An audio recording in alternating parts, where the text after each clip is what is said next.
fi dunya faqadariyah wa syar'iyah. Iya. Jadi orang yang tidak membayarkan zakatnya di dunia itu azabnya ada dua. Ya, hukumannya ada dua. Yang pertama al-qadariyah. Al-qadariyah ini adalah apa? Yang sudah ditentukan oleh Allah Subhanahu wa taala. Yang menghukum langsung Allah, bukan manusia. Ya. Jadi apa hukumannya di dunia ada dua. Langsung yang menghukum Gusti Allah. Yang kedua apa? Yang ada hakim, ya, atau pemerintahan yang kemudian apa menghukum orang tersebut. Bapak Ibu yang dimuliakan Allah Subhanahu wa taala, faqadariyah. Adapun hukuman dari Allah, ini langsung Pak, biasa hukuman dari Allah. Ayyabtallahu ta'ala kullu may yabkhal bihaqqillahi wa haqqil faqir fi malihi bil muja'ah wal qahr. Ya. Jadi kata Syekh di sini ya bahwasanya hukuman dari Allah bagi orang yang enggan mengeluarkan zakat dan enggan mengeluarkan hak hartanya untuk orang fakir miskin akan diuji oleh Allah Subhanahu wa taala dengan kelaparan dan kekeringan, Pak. Kelaparan dan kekeringan ini artinya bukan hanya dirinya saja, Pak. Nah, kekeringan, Pak, kelaparan itu kemudian rautan ini kan tokonya juga kena gitu, Pak. Ya. Ya, tadi ini luar biasa, Pak. Jadi ini menunjukkan Bapak Ibu yang dimuliakan Allah Subhanahu wa taala, kalau ada seorang melakukan perbuatan dosa, kadang-kadang itu kemudian apa? Hukumannya bukan hanya untuk pelaku dosanya itu, akan tapi juga akan menimpa orang yang ada di sekitarnya. Bapak Ibu yang dimuliakan Allah, hati-hati. Maka ini pentingnya amar ma'ruf nahi anil munkar, Bapak Ibu. Menyeru kepada kebaikan dan mencegah kepada kemungkaran. Jangan sampai ada kemaksiatan, Allah salah, ya, itu urusanku kan gitu ya.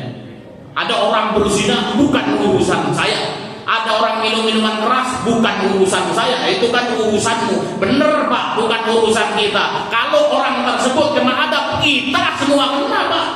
Ya. Seperti orang yang enggan mengeluarkan zakat ini, maka salah satu azabnya adalah apa? Allah akan yang adakan kepadanya kelaparan dan kekeringan. Bapak Ibu yang dimuliakan Allah. Baik Bapak Ibu yang dimuliakan Allah, kama qala sallallahu alaihi wasallam. Sebagaimana sabda Nabi sallallahu alaihi wasallam, wa ma mana'a qaumun az-zakata.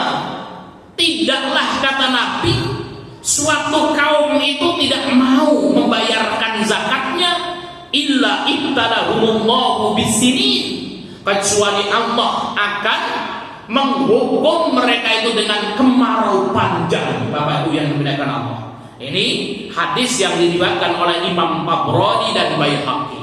Ya, jadi apa ini yang pertama. Jadi hati-hati ya ketika kemudian apa udah ini orang udah mausakan gitu ya, wangel tenang gitu ya.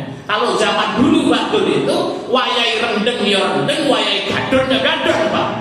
Hari ini kacau, Pak. Ya. Sing gadon ya lagi rendeng kadang-kadang. Sing rendeng ya lagi gadon kan ya.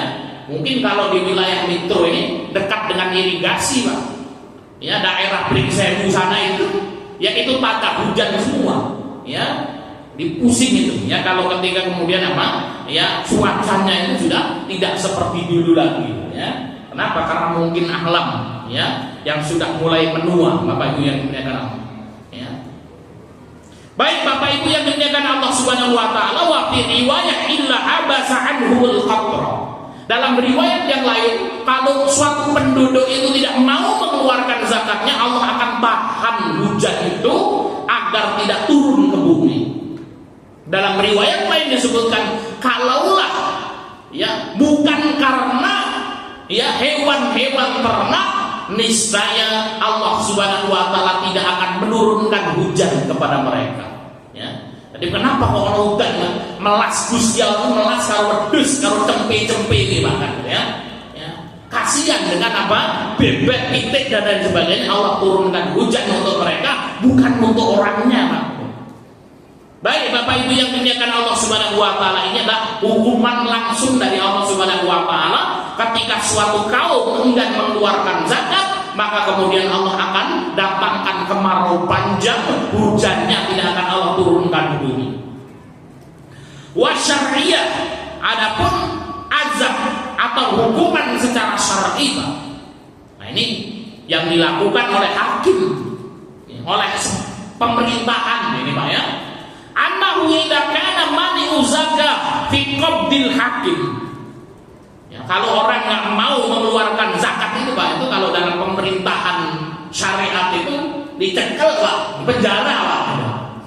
Tadi apa? Ini wong sugih ini orang tuh bayar zakat itu. Maka kemudian dapat pegang ya. Kamu mau bayar zakat atau tidak? Masya Allah ya. Maka kalau di Malaysia itu Pak ya, penduduknya itu ya kalau dia personal ya, itu diberikan dua pilihan ya, misalnya Pak Dul ini punya harta banyak ya, maka kemudian diberikan dua pilihan.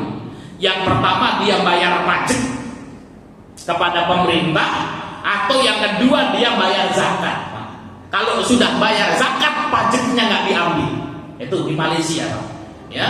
Dan zakat-zakatnya ini dikumpulkan di sana, diberikan kepada siapa? Salah satu di antaranya diberikan untuk beasiswa anak-anak Malaysia yang belajar di Timur Tengah itu Pak ya.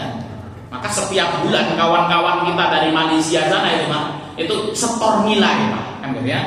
Setiap 6 bulan sekali itu mereka Pak, setelah selesai ujian di universitas itu mereka ngumpul nilai mana, rapotnya mana.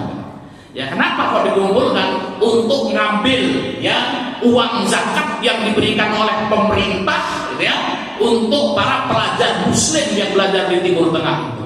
Dikumpulkan ya, kalau bawa duit itu ringgit itu kuat Pak gitu ya.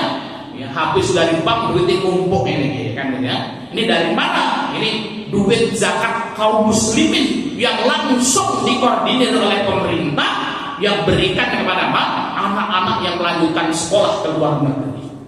Dan saya tanya, nah, kalau sudah bayar zakat ini, apakah kemudian pajaknya ditarik? Kalau sudah bayar pajak, ya kalau sudah bayar zakat, pajaknya tidak ditarik, kecuali perusahaan Pak. Maka kemudian apa? Dia wajib membayar pajak kepada pemerintah. Namun kalau kemudian bagi individu ada dua pilihan. Ya, maka Dr. Zakir Naik itu mengatakan apa? Ya, kaum muslimin terbesar di Indonesia benar.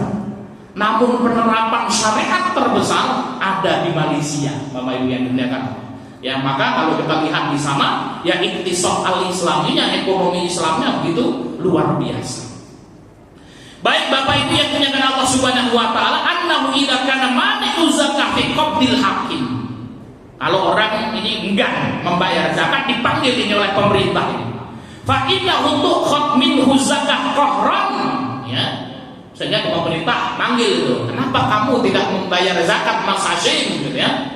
Males gitu ya. Maka kemudian pemerintah akan menghitung berapa asetnya Mas Hashim, diaudit gitu, sama pemerintah.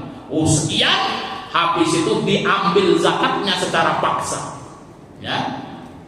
Oh, kasihan Pak Ustaz secara paksa, menyelamatkan Bapak Ibu yang dimuliakan Allah ya, sampai nggak diambil zakatnya ini nanti bisa bahaya di akhirat Bapak Ibu yang dimuliakan Allah Subhanahu wa ta'ala. Maka Nabi SAW bersabda, umirtu an uqatilan nas hatta yaqulu la ilaha illallah Muhammadur Rasulullah fa idza qaluha asaru minni dima'ahum wa amwalahum illa bihaqqiha wa hisabuhum 'ala Allah taala. Jadi apa?